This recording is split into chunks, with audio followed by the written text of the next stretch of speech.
नमस्कार दोस्तों, मैं हूं डॉक्टर अमरीश कारी और आप देख रहे हैं हेल्दी सब्सक्राइबर्स। आज की इस वीडियो में जिस दवाई के बारे में हम बात करेंगे वो नाइट्रिक एसिड है या एसिडम नाइट्रिकम के नाम से भी ये दवाई जानी जाती है। इस वीडियो में हम जानेंगे कि इसे किन बीमारियों और किन लक्षणों में पेशेंट्स में दिया जाता है, इसके लेने का सही तरीका क्या होता है। जानने के लिए वीडियो पूरा देखें। अगर आप हमारे चैनल पर नए हैं तो चैनल को सब्सक्राइब कर लें ताकि आने वाली हेल्थ रिलेटेड वीडियोस से आप अपडेटेड रहें। पेशेंट को जो शिकायतें आएंगी वो गले से संबंधित परेशानियां आ सकती है, जैसे सोर थ्रोट की शिकायत हो सकती है, टॉन्सिलाइटिस की शिकायत हो सकती है, जो गले में सिम्टम्स आते हैं, यानी पेशेंट को गले में खराश होगी या फिर टॉन्सिलाइटिस, जो टॉन्सिल्स होते हैं वो सूज जाते हैं, इन्फ्लामेट हो जाते हैं, स्वेलिंग उनमें आ जाती है, रेडनेस की शिकायत आती है, गले में स्टीचिंग टाइप का पेन होता है, गला ड्राई रहता है, बर्निंग सेंसेशन होती है और जो दर्द होता है वो कान तक जाता है।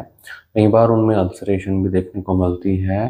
खाना निगलने में पेशेंट को परेशानी आती है। ऐसे टॉन्सिलाइटिस में, ऐसे सोर थ्रोट में दवाई बहुत इफेक्टिव रहती है। इसके अलावा इस दवाई को माउथ अल्सर्स में भी दिया जाता है। मुंह में होने वाले जो छाले होते हैं उनमें अगर जलन है, उनमें दर्द है, स्टिंगिंग पेन है, तो ऐसे में इसके बहुत अच्छे रिजल्ट्स मिलेंगे।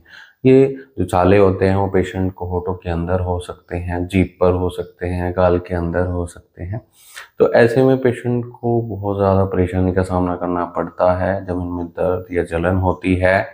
और इसके अलावा पेशेंट के माउथ से भी स्मेल आनी शुरू हो जाती है, तो ऐसे केस में भी इसके अच्छे रिजल्ट्स मिलते हैं। ये दवाई एनस में होने वाले फिशर में दी जाती है। एनस में जो फिशर होता है उसमें पेशेंट को दर्द महसूस होता है, ब्लीडिंग का सामना करना पड़ता है, स्टूल के साथ ब्लीडिंग आए और कटिंग टाइप का पेन हो, जलन हो, तो ऐसे केस में भी एनल फिशर में ये दवाई बहुत इफेक्टिव रहती है। एनल फिशर को तो ये दवाई ठीक करती है, साथ ही बवासीर के केस में भी इफेक्टिव रहती है। पाइल्स में भी बहुत अच्छे इसके रिजल्ट्स मिलते हैं।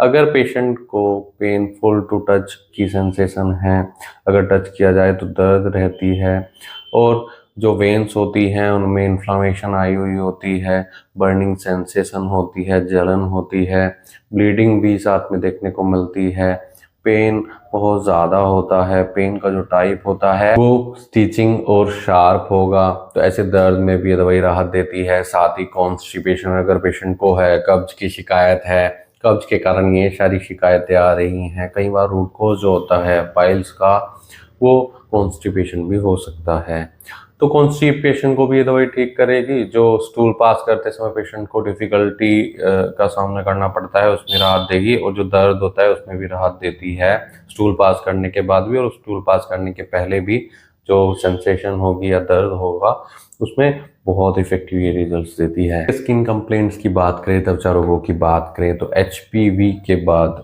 यानी ह्यूमन पेपिलोमा वायरस होने के बाद पेशेंट को स्किन वॉर्ड्स होते हैं, तो उसमें बहुत इफेक्टिव रहेगी। उनमें से होने वाली ब्लीडिंग को भी ये दवाई कंट्रोल करती है। इसके अलावा पेशेंट को अगर स्किन अल्सर्स हैं, स्किन में अल्सर्स हो गए हैं, उनमें पेशेंट को दर्द भी है, जलन भी है, साथ में ब्लीडिंग भी देखने को मिल रही है, तो ऐसे में ब्लीडिंग को भी कंट्रोल करेगी और इचिंग को भी कंट्रोल करेगी, स्किन अल्सर्स को ठीक करने में मददगार रहती है। इसके अलावा ये दवाई यूरिनरी कंप्लेंट्स में भी दी जाती है, पेशाब संबंधित रोगों में तब दी जाती है जब पेशेंट को दर्द है, जलन है, यूरिन इन्फेक्शन के कारण कटिंग टाइप का पेन हो रहा है, कई बार ब्लीडिंग भी या ब्लड भी देखने को मिल रहा है कि साथ में यूरिन के ब्लड भी आ रहा है, तो उसमें भी दवाई राहत देती है। महिलाओं में ये दवाई वेजिनल डिस्चार्ज के लिए दी जाती है, वेजिनल इन्फ्लामेशन के लिए दी जाती है, या फिर अगर पेशेंट को वजाइना में बहुत ज़्यादा ईचिंग है, पेन है, तो ऐसे केस में इफेक्टिव रहती है। मेल पेशेंट में दवाई गोनोरिया के लिए दी जाती है। ये एक सेक्सुअल ट्रांसमिटेड डिजीज होती है, एक इन्फेक्शन होता है, उसमें भी ये दवाई दी जाती है। तो इन सब परेशानियों में एसिडम नाइट्रिकम का बहुत अच्छे रिजल्ट्स देखने को मिलते हैं। अगर आपको ऐसी कोई शिकायत है और आप इस दवाई का सेवन करना चाहते हैं तो एक बार आप हमसे संपर्क कर सकते हैं, दिए गए व्हाट्सएप नंबर पर संपर्क कर इलाज या सलाह ले सकते हैं। नहीं तो अपने नज़दीकी होम्योपैथी डॉक्टर से मिले, बिना डॉक्टर की सलाह के कोई भी होम्योपैथी दवाई न लें। वीडियो देखने के लिए धन्यवाद। चैनल को सब्सक्राइब करें और कमेंट सेक्शन में जरूर बताएं कि हमारी वीडियोज़ आपको कैसी लगती हैं। Thank you.